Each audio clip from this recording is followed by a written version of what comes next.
Thank you very much for logging into this talk.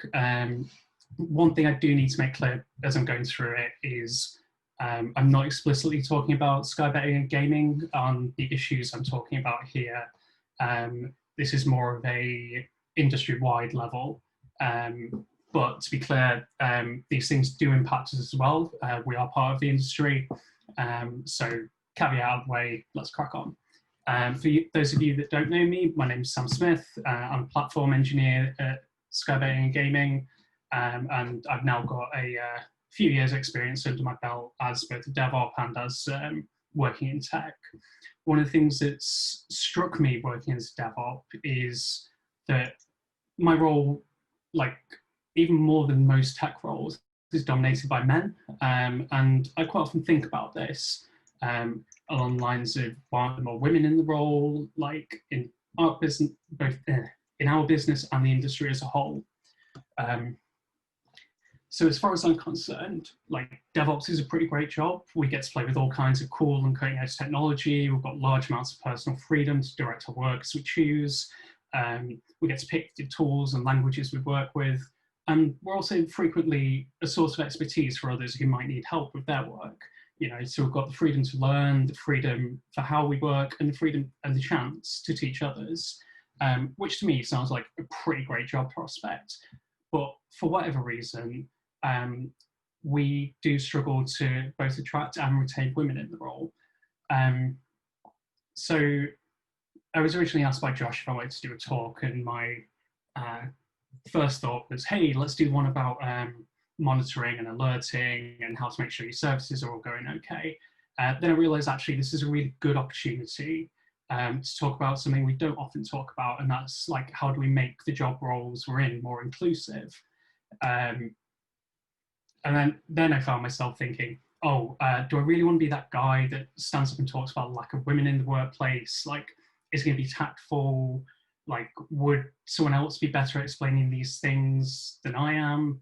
And I was kind of hesitant to do that and go bail and go back to my, you know, original lesson motive talk with some nice graphs in it. But then I actually remembered last year at least DevOps, I mentioned in passing the state of women in DevOps. And actually it's a really good opportunity to dig a bit deeper into the issues we see in our industry. So, first question, how bad can the gender imbalance in DevOps actually be? This is the Stack Overflow 2019 survey, developer survey report. And as you can see up here, we have DevOps specialists cracking in at a 27.5 to 1 ratio of men to women, which is frankly awful. So could it have actually got worse, you know, from last year to this year? Of course it can. It's 2020 and everything's getting worse in 2020. We now see the DevOps specialists cracking in at about 29.5 to 1 ratio of men to women in the DevOps role, which is about 3%. So when you consider that the number of respondents who are DevOps specialists in this survey was just over 5,000. 3% of that is about 150-ish. So we're looking at 150 to 200 women that have filled in this, you know, admittedly self-selecting survey and reported in globally, which is an astoundingly low number when you consider like how large the, you know, how many people work in tech as a whole. Like in the UK alone, I think it's about 900,000 people. So in this distinct role, like, which is admittedly quite specialized, we've got a really bad ratio. And, you know, so this dotted line here represents the average ratio of men to women in tech, which is about 15 to 1 or 7%. Which again is quite bad. I mean, not quite, it's very bad. So why is it that DevOps is so much worse? I suppose another thing to kind of point out here is it's not just the DevOps role either. We've got, the very related system administrator role, site reliability engineers, like they're, all way worse than the average ratio in tech. And also, if we just kind of look at the sorts of roles above this dotted line, it's largely back-end or databases or like the lower level specialisms that like seem to have this boys club entrenched in them. So whilst I'm kind of doing this from my own perspective as a DevOps engineer, I don't think it's unfair to say that this, also impacts other roles, and the suggestions in here can be taken to help improve the situation in more than just the DevOps role, tech as a whole. So we've established it's pretty bad. So I think now it's important to start looking at some of the aspects that impact the gender disparity in DevOps and tech as a whole, and try and think about why we have fewer women in these roles. So first up, I'm going to touch on recruitment, because obviously getting people into the workplace in the first place is, that's our source of the people we work with. So if we aren't getting women through the door, then of course we're not going to have any diversity. So let's start by looking at a sample job recruitment advert. So this is an actual recruitment advert I found for a junior DevOps engineer for a company based down in London. And one of the things that stood out to me is like, this experience isn't exactly easy to get. They're asking for 3 years experience in supporting core infrastructure from start. That's kind of vague. What are we looking at here? We're looking at infrastructure engineers, third line support, tech desks, what? And then there's also a total grab bag of admin experience for various systems, like also including like quite specific cloud tools, SolarWinds, Okta, and Azure. Okta is an identity management platform for those that aren't aware. I've not touched SolarWinds. And also asking for DBA administration experience, blah, blah, blah, grab bag. And what I see when I look at this is they're essentially asking for a full stack developer that's been working at probably quite a small company and has somehow ended up doing all of the systems administration work there. And outside of a kind of niche set of circumstances and job roles, I'm not really sure, even regardless of gender, how you actually get this experience to meet the job specification to even be able to apply for it. And I wasn't actually going to put more job adverts in, but then I found this one, which was just astounding.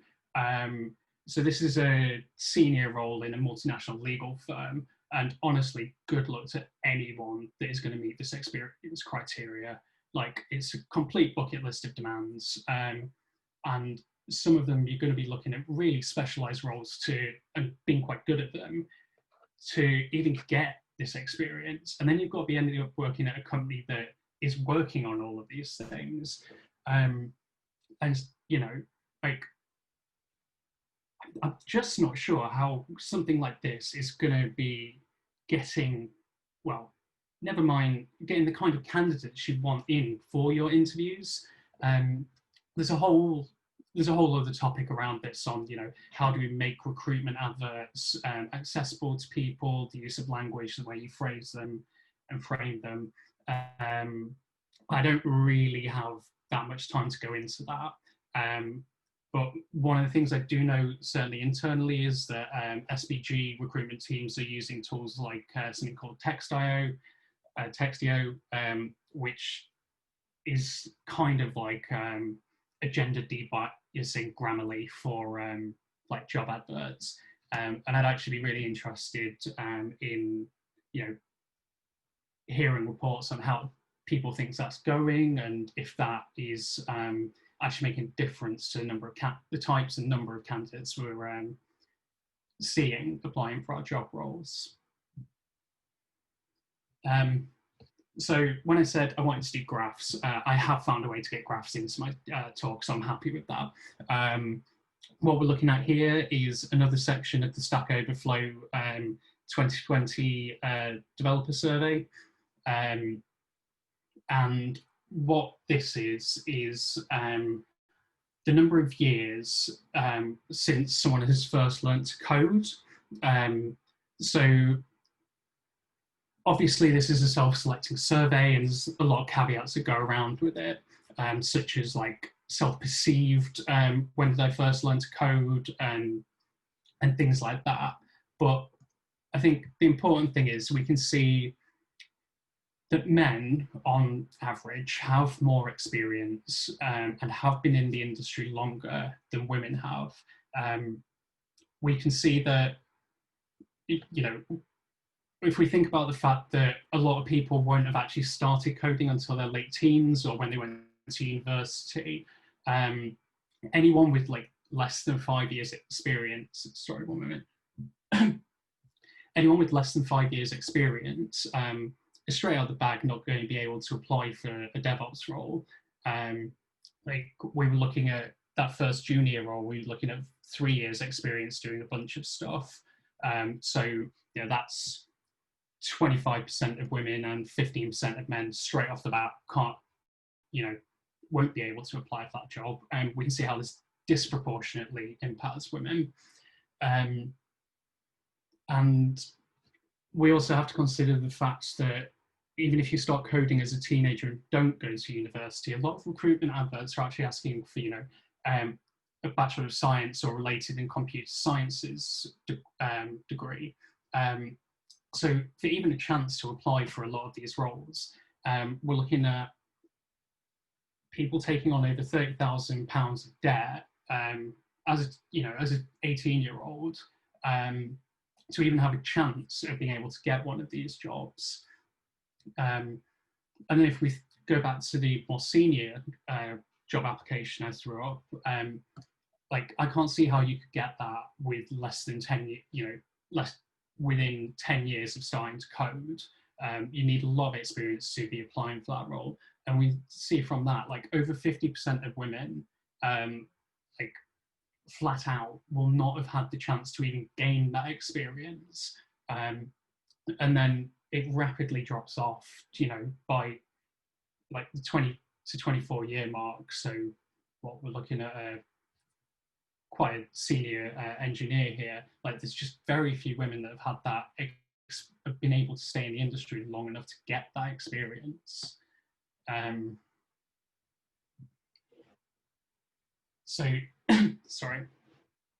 And just for a bit of context here, this is from the WISE campaign, and this, you know, is a breakdown of the total number of men and women working in ICT, which obviously encompasses more than just developers. But as we can see from this graph, we've seen like quite a substantial growth in the total number of men and women working in ICT over the past decade. But the number of women is barely grown at all comparative to the total. And actually, the total percentage of women in the workforce is flatlined at around 16%. So, like, only 16% of the total workforce is even going to be able to, is women, and, you know, expecting to be able to get the experienced women for these roles is kind of a bit fanciful, like in some ways, because you're reaching out to an audience that for whatever reason hasn't been able to actually occur in the large part, but haven't been able to stay in work long enough to get the experience to be able to apply for the roles, and it becomes kind of a self-fulfilling prophecy. So briefly just on like, what about the graduates, you know, those that are willing to take the 30k gap plus gamble to get a comp sci degree to be able to work in our industry. And this is a computer science intake by gender. I got the statistics from the Higher Education Statistics Agency. And as we can see, the past 3 years intakes for comp sci, like we've seen it peaked last year at about 19% of the intake was women. Um, uh, and, you know, like with such a low proportion of women going in to do computer science, like we're not going to be able to make up a shortfall in the existing body of workers that are going to be able to apply for these roles. So just a quick recap on this, like about 3% of existing DevOps globally are women. 16% of the tech roles in the UK are filled by women. This is largely unchanged as a percentage since 2009. 19% of computer science students are women, but then that actually drops off to 15% of computer science graduates are women. So actually more women drop out of computer science degrees than men. And less than 50% of women have 10 years of coding experience, which DevOps roles, as we recruit for them and as we specify them, even junior positions, like generally we're going to be needing more experience than people have been able to get. So even our very small starting population that we'd hope to get into these roles to diversify them, like we're already cutting half of them out straight from the get-go, further decreasing the number of people that are going to be able to move into these more experienced positions like DevOps. So yeah, like hard truths, but there aren't that many women in tech. There's even fewer women in tech with the experience to apply for DevOps roles, and a traditional route of recruiting from computer science graduates, there aren't enough women studying it to be able to make up like the shortfall. So there are some things I think we can actually do in this area. One of which is outreach work. We can support local organisations that encourage women to code when they're younger, and foster an appreciation of technology at a younger age. And this can kind of help stop it being seen as like a boys thing or dominated by boys, men. And there's plenty of like charities and organisations already doing this kind of outreach work. What we can do is either support them materially with, you know, people that can code and, you know, facilities if they're required, or we can support them financially by, you know, making donations to our local Women Who Code clubs or appropriate organisations. We could start to offer meaningful apprenticeships, you know, for those of people that don't want to take on £30,000 of debt when they're a teenager. We could actually offer meaningful apprenticeships where there's a clear progression from you as a school leaver to entering a role like DevOps or database administrator or whatever that is seen as more experienced. And I think that's a really attractive proposition to a lot of young people. And you know, we can use that to help fill up the pipelines and reach audiences we might not have otherwise reached, and train people like without having to go through the traditional institutions. In terms of our graduate schemes, I actually think Skybait and Gaming are quite good here. We don't require like a computer science degree to apply for our graduate scheme, and that's really good because we know we can teach people to code. And what we actually need more is a willingness for people to learn to code and appreciation for technology as a whole. And I think that's a model that we should present outwardly to other organisations.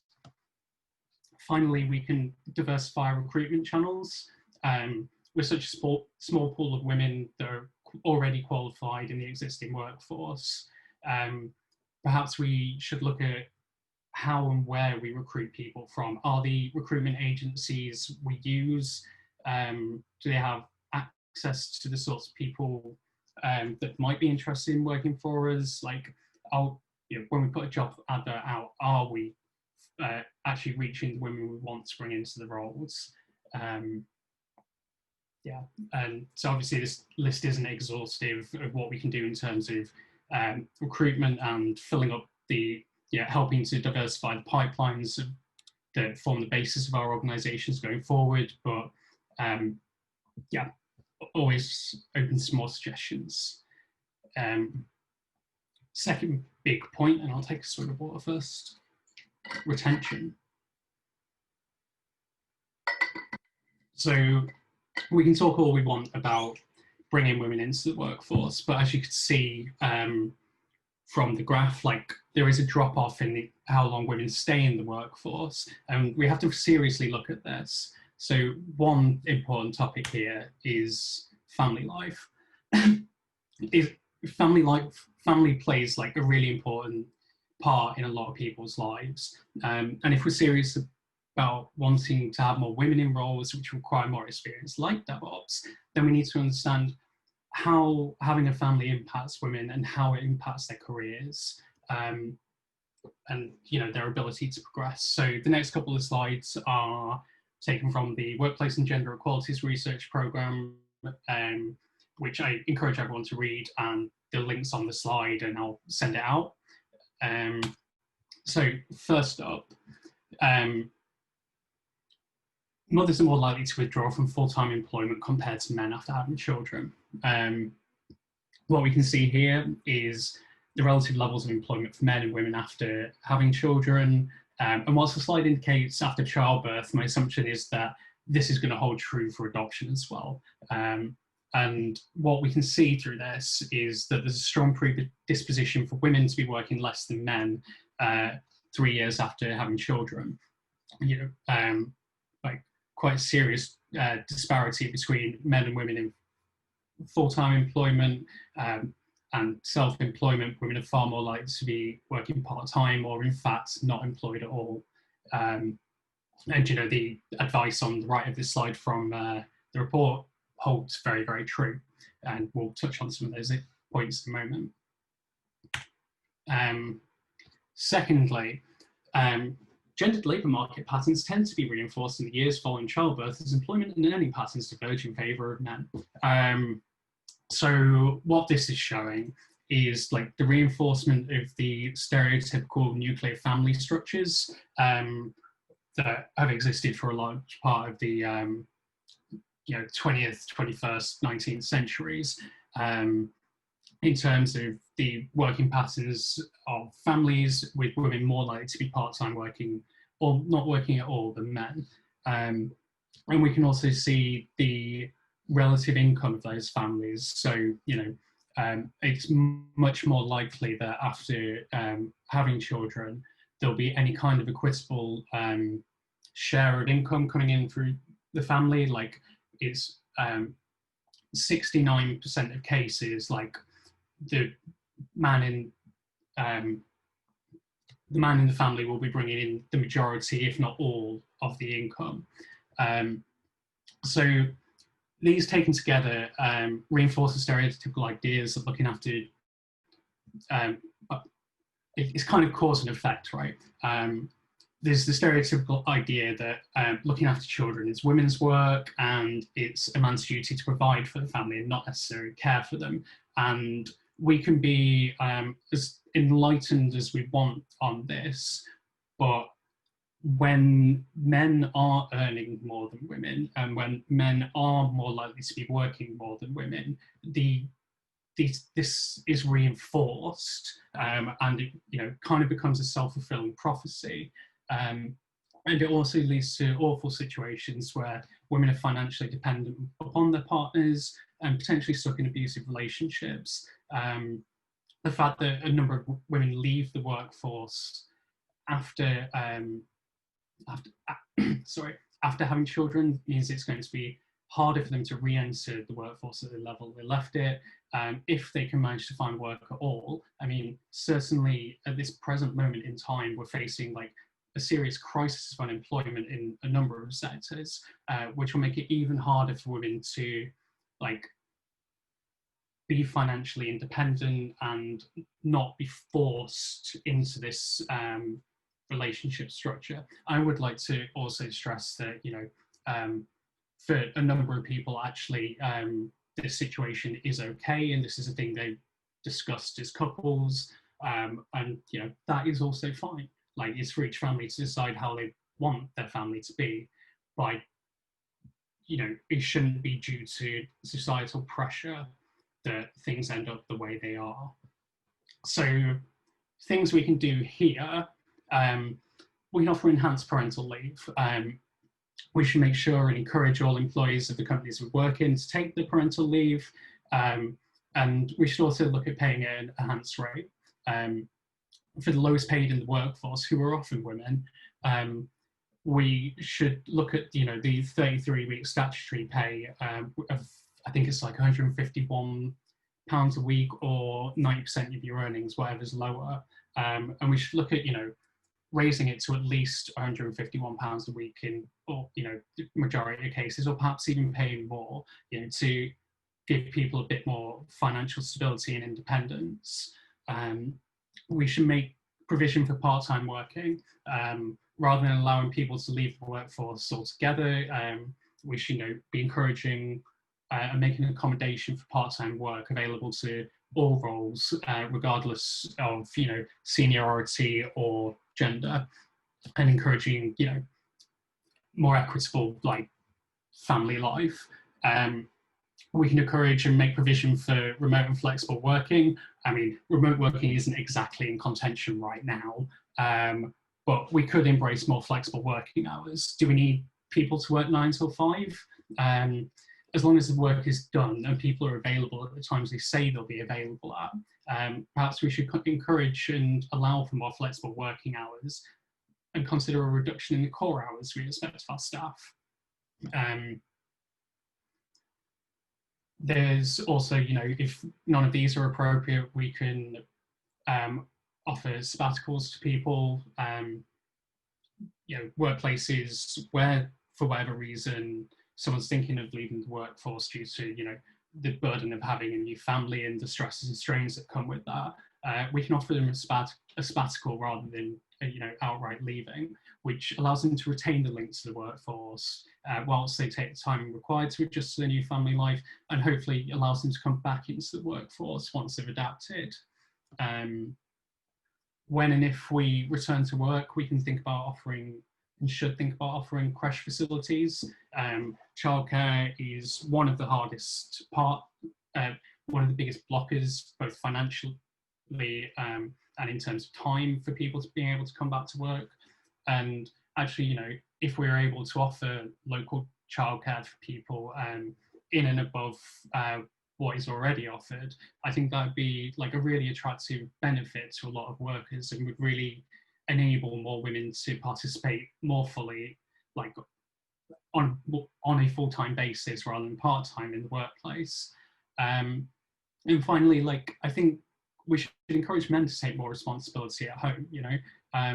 It's quite often seen that cleaning and cooking and childcare is women's work, which is, I think, quite a harmful and conservative old view. And we should encourage men to actually take more of that burden on themselves. They should be prepared to work part-time and care for the children and clean and cook, allowing women more free time to pursue their careers. And we can the provisions highlighted above could help with this.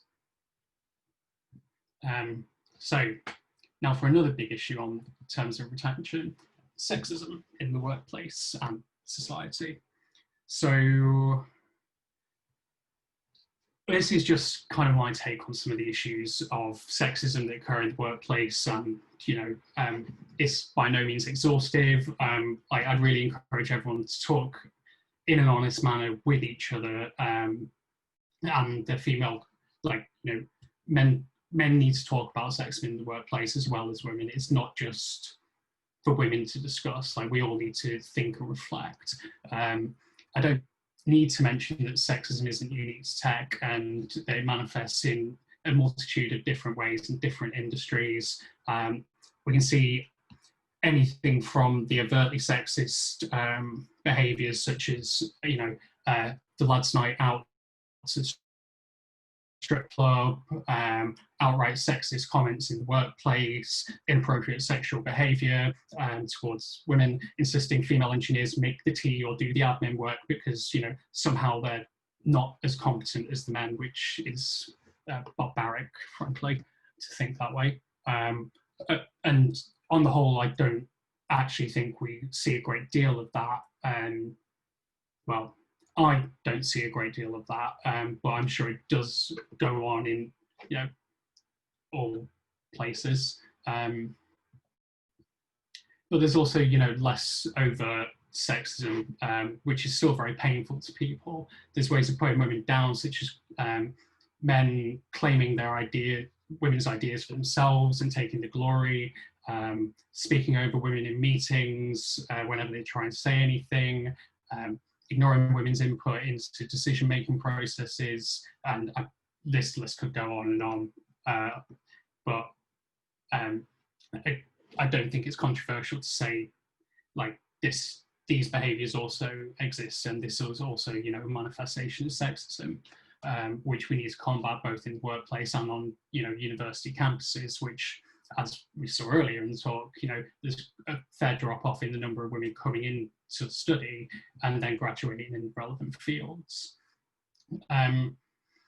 We also have to touch on the issue of women being paid less than men, like for doing the same roles. And it's actually both devalues and the women's labour, but also like forces down the pay of men as well. You know, if women can do the same work for less money, why would they pay men that much more, you know? And it creates this conflict between men and women that just does not need to be there. We can look at the situation a few years back, and I'm sorry I couldn't find the reference, where there was a council and they had a pay review, and they found out, you know, women on the whole were paid several £1,000s less for men for doing a very similar role, but slightly different title. And then they pulled, instead of raising the women's pay, they brought all of the men's pay down, which was horrifically regressive. We sometimes have situations where women have a slightly different job title to men while performing the same duties, which kind of like circumnavigate equal pay rules. You know, we should just do away with all of that completely. And then finally, we've kind of got the issue of women being overlooked for promotion, either because they haven't been able to get the experience required of them due to family leave and a reintroduction into the workforce at a lower level, or you know, with incorrect duties, or if they are experienced enough. There's you know, plenty of cases on like Twitter where you can go and find female engineers announcing them leaving their jobs because a less qualified and less competent man was promoted in their stead, despite them doing, you know, the job required of them to be promoted, which is horrifically demoralising, and, you know, is very likely that someone would leave the workforce in that case. I mean, I would. So obviously that's not an exhaustive list of sexism in the workplace, but yeah, I think that of the other things I mentioned just then, there's kind of interpersonal behaviours, sexism and bigotry is something we need to have a zero tolerance policy on in the workplace, and actually that's one of the easiest things we can do. But actually more difficult to do than that is trying to combat the less overt issues, the ones of like talking over people and being dismissive. I think people need to reflect on their behaviour and, you know, like talk to people as you'd want to be talked to, listen to your co-workers, respect them professionally, and refrain from making your decision-making choices in places that are exclusive to people or at times that are exclusive to people. It's a case of thinking before you act, reflecting on your past actions, and, you know, trying to be better. Like, we all mess up at times. We all say things we regret. frequently don't know we're being harmful with our words unless we're told. Certainly for myself, like trying to address like my own like pre-held prejudices like over the years has been quite difficult. And it's, you know, through frank and honest conversation with people and reflection and understanding the harm that can be caused by your words and your actions that actually you can start to become a better person and overcome that bigotry. And, you know, with time, hopefully become someone that acts in less harmful ways. I think that workplaces should allow spaces, forums where women can get together and discuss like the issues in their workplace anonymously and without fear of repercussion. You know, like if a women's forum were to get together and suggest that, you know, these certain behaviours and ways of working were discriminatory towards women and exclusive towards women, then that should be, you know, taken up by the leadership of organisations. They should be held account to, you know, how they're going to improve the situation and make it more inclusive to women. And you know, that this is something that needs fleshing out as how it work in practice. But you know, these like not biggest fan of the phrase, but like these safe spaces for women to discuss their issues without fear of repercussion is actually quite an important way of finding out what the issues are sometimes and how prevalent they are. Obviously, we need to ensure that pay is equal for all workers.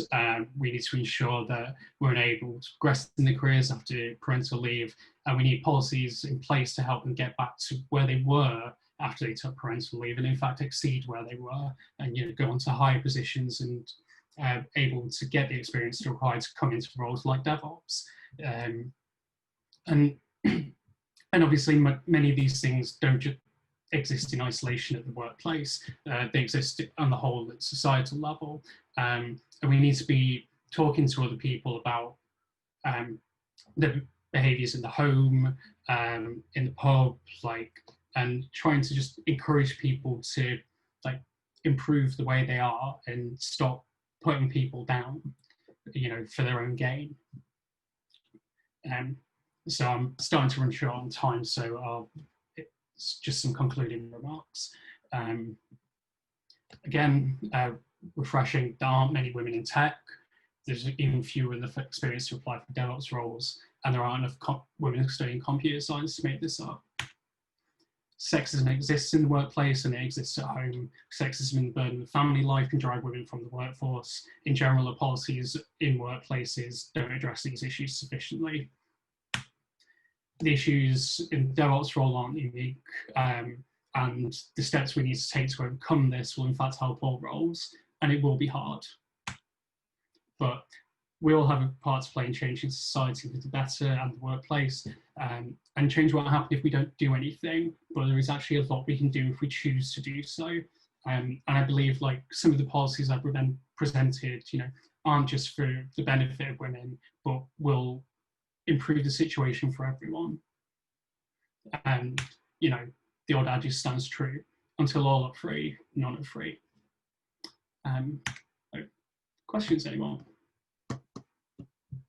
Hi, Sam. Hi. Hey, sorry, 1 second, I'm just getting the video back up. Okay. Hey. I'll put my video on, actually. So that was really good at highlighting some of the issues about recruiting and retaining women in tech. I'd probably say one of the things that I didn't agree with necessarily was the creche thing, like having a creche facilities close to work, because I can guarantee the parent that would be bringing the 2-year-old along on the train at 8 o'clock in the morning would be the mother rather than the father. Well, in my experience anyway. I can't speak for the whole of women in tech, obviously. I can just speak on my own experience.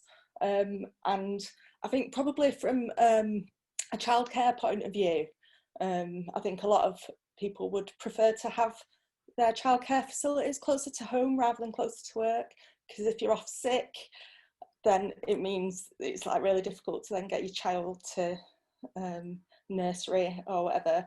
And if you do have flexible working where you can sort of like work from home as well, rather than just working from the office 5 days a week, then it's kind of, you know, I'd say probably from a creche point of view, from a childcare point of view, it's the cost, especially when they're under 3. I mean, the government have got 30 hours free childcare, which is brilliant. That kind of reduced my childcare costs from being about £1,000 a week to being about £500 or £600 a week. Sorry, not a week, a month. So like £1,000 a week's a massive barrier for a lot of people, I think, to be able to go back to work full time, to get full time childcare.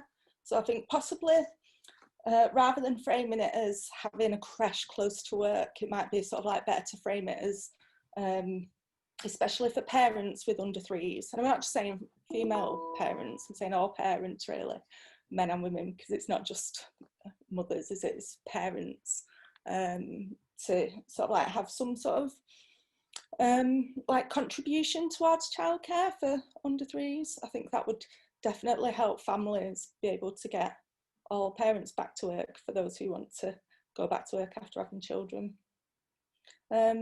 Probably another thing as well is on the pay reviews. I think something that I think would be massively beneficial to women that are negotiating pay reviews is to have kind of like training in how to negotiate, how to negotiate your pay reviews, because it's like a really hard thing to know how to frame. And I think transparency as well, in what other people in your same role are earning would go a long way as well. So yeah. I think they were just sort of like some of the things that I thought about as I was going through that I thought might be beneficial. Yeah, no, that's really helpful feedback. I'm just making notes on that. Thank you. So, Can you tell I don't have children? Just quickly to follow up on that one, I guess I was probably in the SPG group that looked at creche on site maybe 3 to 4 years ago, where after First Direct set their stuff up. I still don't know its effectiveness, but I certainly, if I was looking at using on-site creche, it's a quite an equalising one, I suppose, for the gender side of things. So it's not someone taking it. I think one of the key parts of it was that you could take the guy in the relationship could take the child to work with them and do it in the same way, equal out a little bit. But it'd be interesting to maybe revisit that and see what you think of the actual proposal, if I can dig it out from my inbox somewhere and get some comments on it. I just, oh, go on. I was going to say, from my experience of the rush hour trains in the morning, there's no way you'd fit a buggy in there. That's fair, absolutely fair. I have a question. Sam, that was awesome. Thank you so much. That was very thought-provoking. My question is, what do you think about the idea of allies in the workplace? Do you want me to just any more to that question? So what do you think? Have you heard about the idea of having allies in the workplace? So there's kind of, when you're trying to affect change, there are the people, kind of the early adopters, and then before that change becomes kind of a mass change. And a way of achieving that is to have kind of allies in the workplace. And I wondered if you had a view on whether that was something that would be effective. I mean, I do have a view, and it actually might be slightly controversial. So personally, I really do not like the term allies. Like, it feels wrong to me. Like, an alliance is what nation states make between each other, and they're broken, and it's all cold and kind of nasty. But I appreciate the sentiment of what people are trying to do. I think it's actually really important. We stand up for each other at work and, support and highlight these issues, like, we're essentially doing, I agree, like, we should be doing all of those things. I just not a fan of the phrasing on it, but, like, the concept behind it and how we act with each other and how we make sure we lift everyone up, try and rise all the boats together is, really important. Like women's oppression in society is not something that can be just solved by women. Like men have to accept that we need to change as well. Thank you. I just had one I'm going to chip in with quickly, Sam, and get your hot take on it, if that's okay. So I guess one of the points that you went to earlier, I'm really zeroing on the DevOps family type here. I suppose one of the components of the original mindset was that everyone goes on call. And I guess I'm looking at this and thinking, actually, once we get people into the family, how does that impact retention? And does that mean that people, is there a disparity on people who are willing to go on call or willing to go on call? And does that transition people off to a different career path? And is that something we should be looking at? Yeah, so I actually have really conflicting views on this, because I am kind of my previous view was everyone should be on call. I held that view for a number of years, but it is actually really exclusive.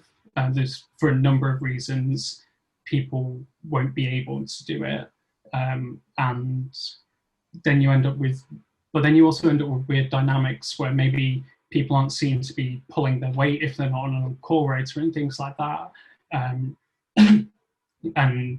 like I think it's a difficult topic and one that we need to work around, like culturally, and not make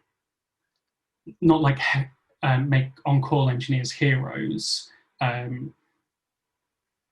at the same time, we do need to staff our on-call rotas. And yeah, I don't think there's an easy solution to it, to be honest. I think, you should be on call if you can, but there's plenty of reasons why someone wouldn't be able or wouldn't want to be able to. I think that's fair as well. Is it mandatory for DevOps engineers to be on call? Is that so for some of our engineers it's mandatory, for some of our engineers it's not. It depends what contract you were hired on. I think conflicted and complicated, but maybe the subject of a future workshop where we look at our diversity inclusion pipeline and see how it plays into it. I think Sam's right, it's a really conflicted one, and I think it would be really good to talk about another time. I'm conscious of the time constraints we've got here. Thanks, Sam. No worries. Did anyone else have anything they wanted to contribute or say? It's more of a comment really than a question, but before coming into technology, I worked in education, and I did like a thesis on girls' perspectives on STEM careers, and it's something that by the time they reach secondary school, they've already decided that, well, it's more likely they've decided that science and math isn't for them. So I guess I'm just adding that this is like a really deep problem like in society, and I think like recruiters and the like have got a huge job trying to like unpick that, because it literally begins at primary school as far down as like reception or even nursery in the books. So I just thought I'd add that in. So it's yeah, it's going to take a long time to change, I think. I think it could be argued that it even is more deep rooted in that it can even stem down to like the toys we present our kids with when they are very young. Like I don't know if you spend much time in toy shops, but like if I've ever taken my nephew to go get something, there's always so many toys aimed towards boys that are like a bit more kind of like tech focused, and then all the girls ones are maybe like more kind of like creative focused, for example. Yeah. So yeah, it's just something that is like super deep rooted in our society in general, and there's just like so many stages we need to address, both professionally and just like as a member of society. Yeah, and I think making that change, so I for myself, I think I was in that kind of thinking, and then I never thought I could go into software engineering, but I made that decision like a couple of years ago. But one main thing that was I put in was coming into such a junior role, and I thought I wouldn't be able to progress that quickly. And then the price of childcare alongside that, like as Francis said, it's over £1,000 a month. And if I'm in a field where I feel like it's very competitive and not equal to women, then that would put me off in itself. Because I could be thinking, oh, I could enter this other field where I'm more likely to progress because it's not as male dominated.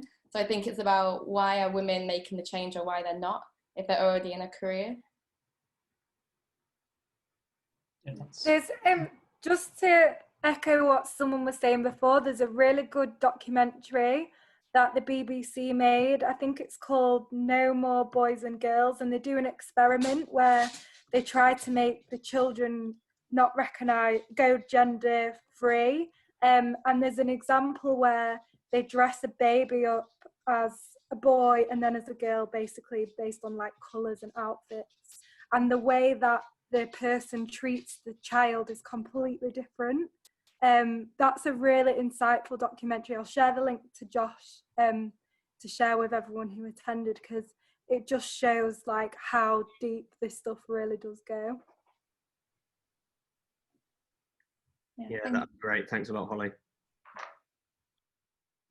Going back to the sort of thought of when we do get to the point where we're trying to employ women into tech roles, I personally came in 3 years ago to a tech role and was very junior at the time. And I never thought of it before I got into the room of being interviewed, but it became apparent quite quickly there's not really very often someone to look up to that you could see yourself becoming as a woman. Whether or not that's important or not, I personally think as quite a young engineer, it is important to see, well, they've done it, so I can. And now, 3 years on, I would quite like to be a person of, oh, well, she's there, sat there, doing the same job as them, so therefore I can do it too. I think that's quite important, but obviously that's a self-fulfilling cycle. If you don't have the first people in, you can't get the last people in, so. Well, it's a good job we've got you then, Claire. I'm not just a poster woman, but you know. No, and that's actually really important as well, actually. Like women, like being the poster faces without solving fundamental issues, and a lot of pressure being put on women to fill these roles that they might not necessarily want to or might not be fully supported in doing. Great. Is there any more questions anyone's got for Sam at all, or just general contribution? I've really enjoyed hearing what people have to say.